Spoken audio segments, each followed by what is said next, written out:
"Can we continue on to the village?" Peter asked Aints and Enfira. They both responded in the affirmative. The road narrowed, so the party walked toward the village entrance in single file. Fields of green wheat lined either side of the road. The wheat waved gently in the occasional breeze. From far away, it almost looked like the party was waist-deep in a green sea. As the cart clattered along, Luckrat, walking second in line, made an odd noise. He peered into the field. It wasn't even harvest season, but the wheat stalks were already more than 2 feet tall. Of course, just like the sea, it was impossible to see inside. "What is it?" Ninja, walking behind him, asked nervously. Oh, maybe just my imagination." Luckrat cocked his head for a moment and then sped up to close the gap with Peter. Ninja looked in the same direction and, having confirmed nothing was moving, hurried along to catch up with the others.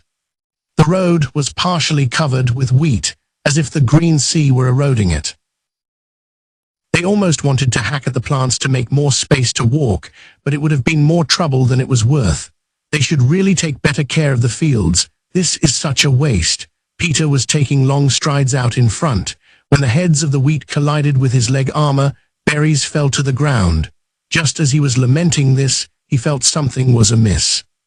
The intuition forged by the life or death situations he'd encountered so far was whispering, would green berries really fall off so easily? Following his gut, he nonchalantly looked into the field and saw a pair of eyes staring back at him. There was a little creature there that had wrapped its body in wheat to blend in. Its face was mostly covered, so he couldn't tell what it was, only that it wasn't human. Whoa. He was so surprised that before he could alert his friends, the creature, a subhuman, spoke. "Do you mind disarming?" The little subhuman had already drawn a blade and could probably stab Peter faster than he could do anything, no matter how quickly he moved. "Not so fast. Drop your weapons. And would you tell the people behind you too? I wouldn't want to have to shoot them with my bow here." Another little voice came from somewhere else. When he turned to look, he found another subhuman waist-deep in a hole it had ingeniously dug in the field. It was also wrapped in wheat. Peter hesitated. From the way they were talking, he felt like there was still room to negotiate. "Can you guarantee our lives?" "Of course, if you surrender, that is." Peter wasn't sure what to do. He had to block the line of fire to the cart where Enfira was. He also needed to get a handle on how many enemies there were and their positions. It was also important to find out what they wanted. Under the current circumstances, he couldn't submit to them or refuse to listen. They must have noticed his confusion. With a rustling noise, 2 subhumans in the field stood up. "Goblins," Ninja murmured. This race of subhumans matched the one they had fought the previous day. They had knocked arrows and were aiming with keen eyes. "Shall we?" Ninja, Luckrat and Dine tried to read one another's thoughts from their eyes. Goblins were inferior to humans in physical ability based on height, weight, or muscle mass. They did have dark vision, so attacking them at night was tricky. But in broad daylight, the veteran Swords of Darkness didn't think it would be a terribly difficult fight. And Aints was with them. He could probably slaughter them like he had the others the previous day with no problem. Peter was being held hostage, but everyone was certain they could rescue him from these goblins. There was one reason they hadn't made up their minds, yet these goblins were somehow different from the ones they had fought earlier. These goblins had the air of trained fighters, and they were in good physical condition. The goblins from yesterday lacked muscle tone, but these were covered head to toe in muscles. That wasn't all. The posture of the goblin with the bow was perfect. If the other goblins had been children swinging clubs, this was an experienced warrior. Last but not least, their gear was of decent quality. In fact, it might have been on par with what the Swords of Darkness were using. Everything had been polished meticulously. Just as humans could train to get stronger, so could monsters. Even for subhumans like goblins, it was only natural. In other words, these goblins might be far stronger than the ones the Swords of Darkness had fought before. Suddenly, a rustling came from the field. It was different from the wind blowing through it. Luckrat whipped around to look at their rear. "Hey, ya found me, A goblin poked its head out of the field and stuck out its tongue. Apparently it had been trying to sneak up behind them, but its skills weren't enough to fool Ranger Luckrat. Still, discovering them didn't mean the adventurers had gained the advantage. Calmly looking out over the wheat fields, Luckrat could see movements indicating goblins lurking here and there. They were moving in to surround them, with the cart at the center. The swords of darkness were at a complete disadvantage, and none of them could think of a way out. Ain't stayed Narbarrel, who was about to open fire, with a hand, and finished observing the goblins. His hunch had been right. These are goblins and goblin archers summoned by the Goblin General S. Horns. If these monsters were working for the girls he'd given the horns to, Aints wanted to avoid acting in a way that could be perceived as hostile. If that wasn't possible, something would need to be done, but Aints and Narbarrel could handle them without a problem. A goblin noticed Aints looking around nonchalantly and called out to him. "Hey, full plate guy, if you could just not move, that would be great. We'd like to avoid combat if we can." He must have seen him reaching out to stop Narbarrel. It was the hard voice of someone taking strict precautions. "Don't worry. As long as you don't attack us, we don't plan on moving. That's a big help. Those guys might be strong, but we not scared of them. But you different. And the lady too. I am getting some unfriendly vibes. If we got on your bad side, who knows what would happen?" Aints just shrugged in reply. "If you could just wait right there till our lady arrives." "Who's your lady? Are you occupying Khan?" Dubious looks appeared on the goblins' faces in reply to Enfira's threatening attitude. "Enfira, calm down.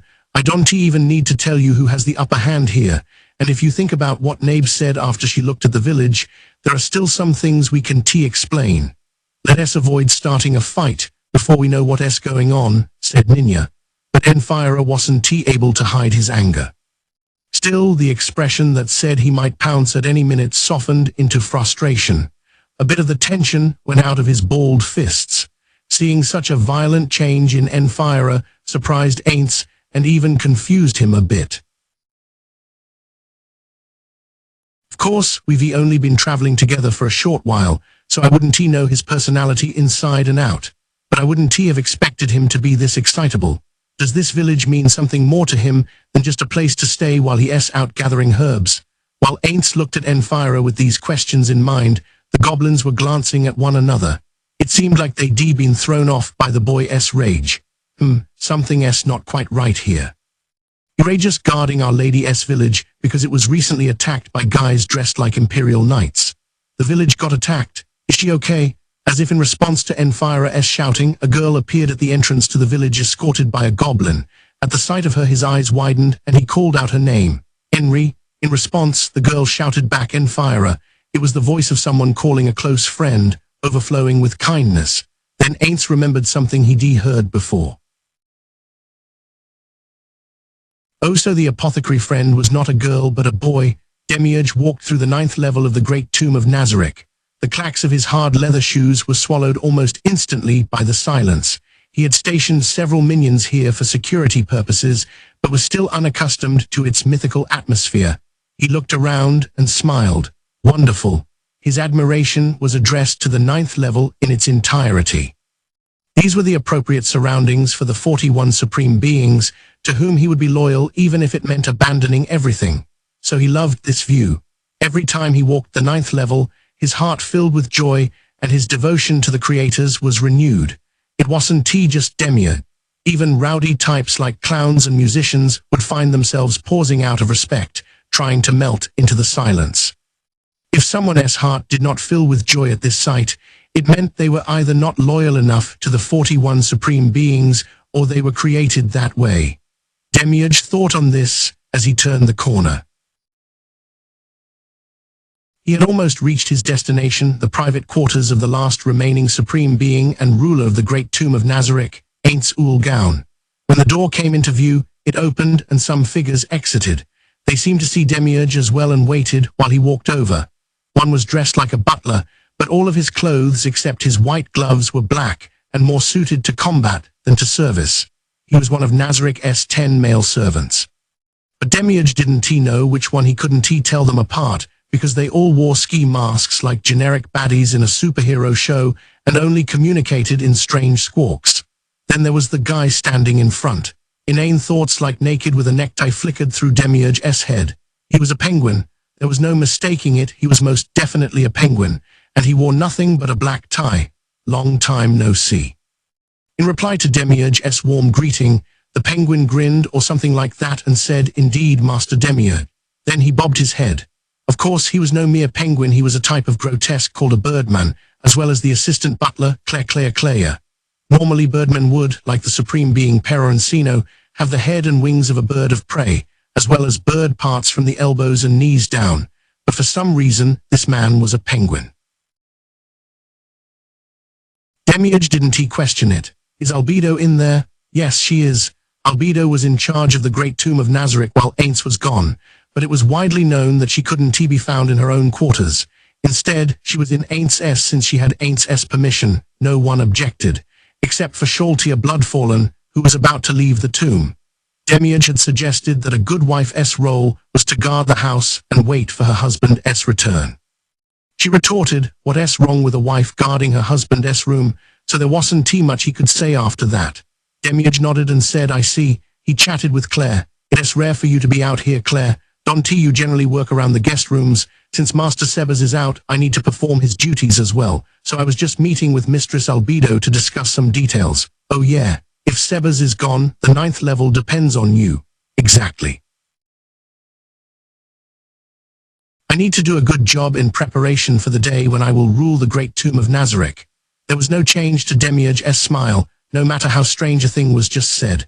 It was widely known that Claire was plotting to rule the Great Tomb, but that was because he was created that way by the 41 Supreme Beings, so there was no problem.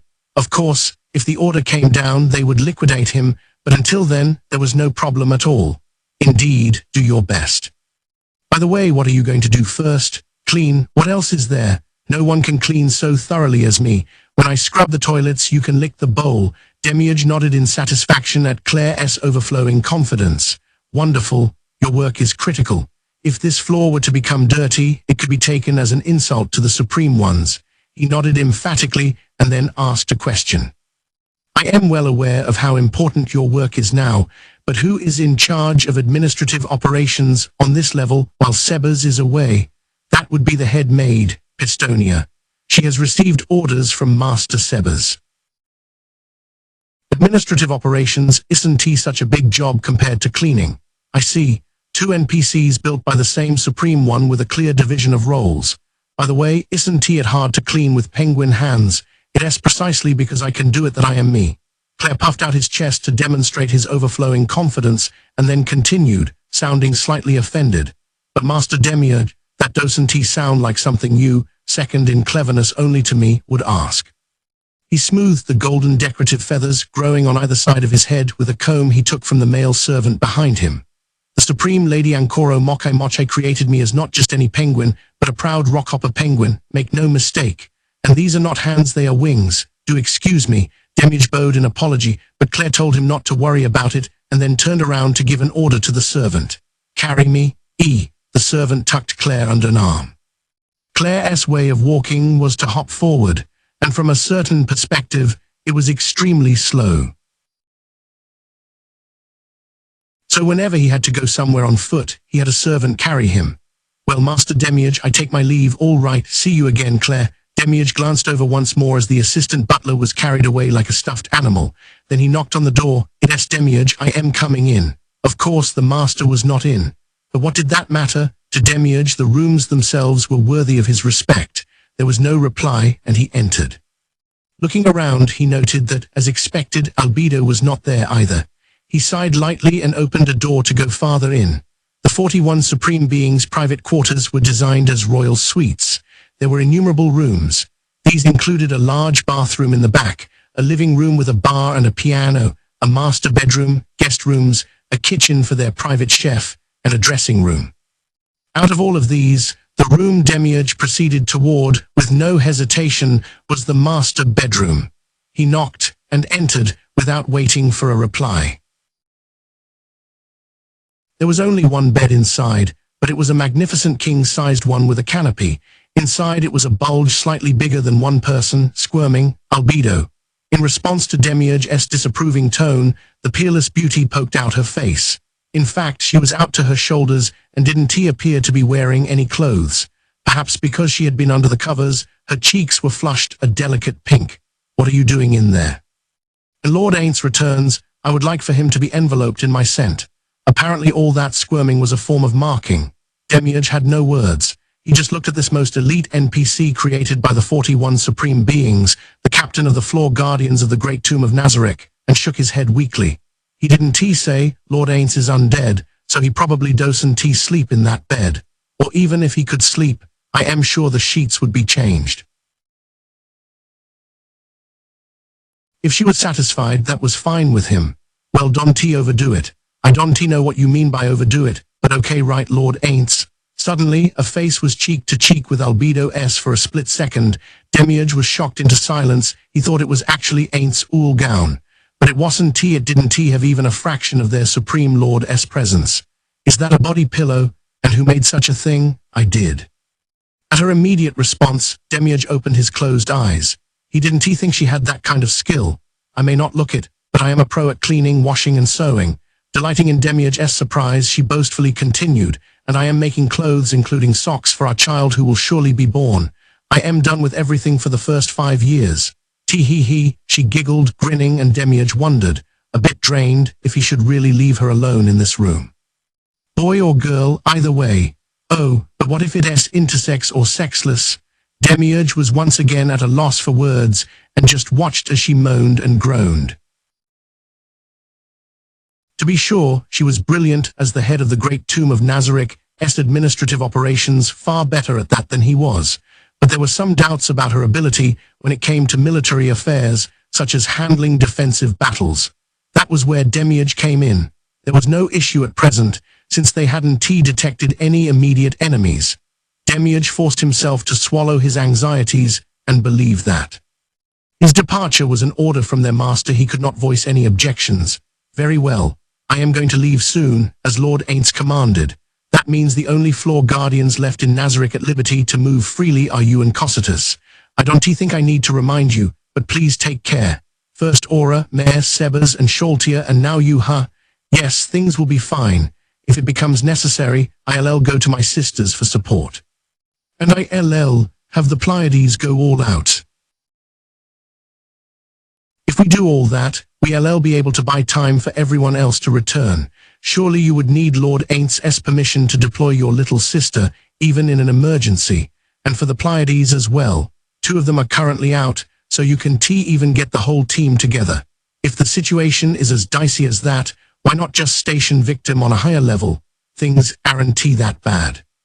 Anyhow, we've made preparations to take countermeasures, but please hurry back when the time comes. More importantly, what are you going to do with the surviving members of the Sunlit Scripture? You got permission from Lord Aints to be in charge of them, right? It is fine if you take them, but I just have no idea what you're planning. Oh, them, Lord Aints gave me permission to experiment. Demiurge smiled happily, and Albedo's shapely eyebrows crinkled. First, a healing magic experiment. A severed limb will disappear if you cast a healing spell on a stub. So if you heal the stub after force-feeding a human an arm, what happens to the nutritional value? If repeated, would the subject starve to death? I see, and that is not all. I had them vote on who will be eaten and who will be hacking off limbs with a dull saw using their names. And why would you do that? It is obvious. It creates a hierarchy among the prisoners' food, cutters, and eaters. This, of course, causes hate to blossom between one-time comrades. Then right when the critical level of hate is reached, I'll call out ever so sweetly to the food. To expose them. They were very hard workers, these creatures full of hate. See, that is just disturbing. Nazareth was created by the Supreme Beings. There is no way we could betray Lord Aints. Yet humans would betray their master. They have zero loyalty. That is why they are so interesting. I think it might be good for you to have some fun with that side of them. Just think of them as toys. I don't understand that way of thinking one bit. That is a terrible shame. Anyhow, if I stand here talking, I want to be able to carry out Lord Aints' orders on time, and we can have that. If anything happens, get in touch and I'll come right back. Sure, I don't think there will be anything I can handle, but if there is, I'll call you. She slipped a willowy arm out from under the sheets and waved goodbye. Then if you excuse me, but if you are making clothes for a male child, I should warn you it seems as though the Supreme Beings dress boys as girls, huh? Clementine had returned to Khajiit's hideout, the shrine beneath Rantle's graveyard, and her irritation was practically spewing forth as flames. Her gait was erratic, her brow knit, and her mouth was twisted into a frown that warped her shapely face. Of course, her true nature was far uglier. Khajiit whispered in his head and sent the latest zombie off to the undead holding pen. Oh, a new zombie.